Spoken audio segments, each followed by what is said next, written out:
એવું તો હું થયું તો આપણી જેસલમેર ટ્રીપ કેન્સલ થઈ. તો કેમ છો મિત્રો? રાજસ્થાન ટ્રીપના ડે 4ની અંદર પહેલો જ આપણો સીન બનાવીને આપણે તમારું સ્વાગત કરીએ છીએ. તો મસ્ત આગ્રા સિટીના કિલ્લાના તાજમહેલ જોઈને આપણે આગ્રા સિટીના મસ્ત વિદાય આપી.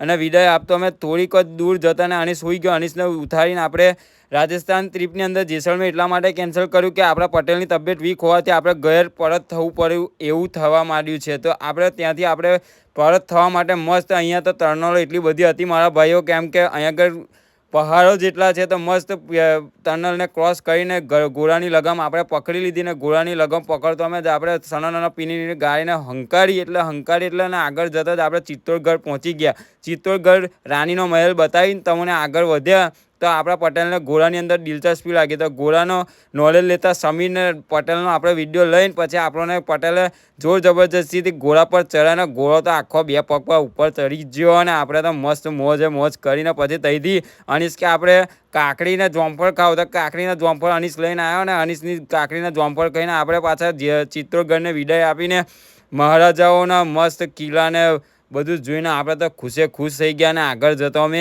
પાછી ટ્રાફિક વધી જાય, ટ્રાફિકને કાઢીને પછી આપણે આગળ વધ્યા. અને આગળ જતો અમે આપણા ઇન્ડિયન નેશનલ ફ્લેગ એટલે કે આપણો રાષ્ટ્રીય ધ્વજ દેખાયો એને પણ આપણે અંદર લઈ લીધો. અને પછી આગળ જતો મસ્ત લોકેશન આવી જતું. આ લોકેશન આવ્યું એટલે આપણે તો ઉપર ટોચ પર ચડી ગયા. અને ટોચ પર ચડીને બધો વ્યૂ બતાવ્યો. તો નીચેથી ગાડીઓ અને મોણો તો નોલ્લા લાગીને પછી આપણા ઘોડાનું પેટ ભરાયું. ઘોડાનું પેટ એટલું મોટું હતું કે પેટ ભરાતો વાર લાગી. અને પછી પાછા ત્યાંથી આપણે નીકળી પડ્યા. એટલે ઘોડાની લગામ તો આપણા હાથવે જ હતી મારા ભાઈ, કેમ કે પટેલ થોડા આપણા હેલ્થથી બીમાર હતા. અને પછી ત્યાંથી જોવામાં તો એટલું મસ્ત લાગતું હતું, કારણ કે પહાડી ઇલાકા અને એની વચ્ચેથી આપણો રોડ નીકળતો હતો. અને મસ્ત મજા આવે ગાડી ચલાવવાની. અને એમથી એમ ગાડી કાઢીને આપણો ઘોડો તો સૌથી પહેલો જ રહેતો. પછી આપણે રાજસ્થાનનું છેલ્લું ભોજન એટલે કે આપણો લંચ લઈને મસ્ત પાછા ઘોડાને લગામ પકડીને આપણે પાછા ચાલવા માંડ્યા. એટલે તારે તબડીક ઘોડો તો આગળ જ ના કરે ને એમથી એમ હાફ જેવો જ ચાલે આપણો ઘોડો. તો તે તારે બધોને પાછળ પાડીને ઘોડો આગળ નીકળ્યો. અને પછી મસ્ત રાજસ્થાનનું છેલ્લું સનસેટ આપણે જોવા માટે મળી ગયું. એ તો ગાડીમાંથી જ એટલું મસ્ત લાગતું હતું કે એટલું મન થતું કે ત્યાં આગળ જઈને આપણે જોઈએ, પણ આપણું નસીબ નહોતું. તે આપણે ગાડીમાં જોવું પડે ને ગાડીમાં આપણે આગળ વધવા લાગ્યા. અને એમથી એમ ચાલવા મળે. પછી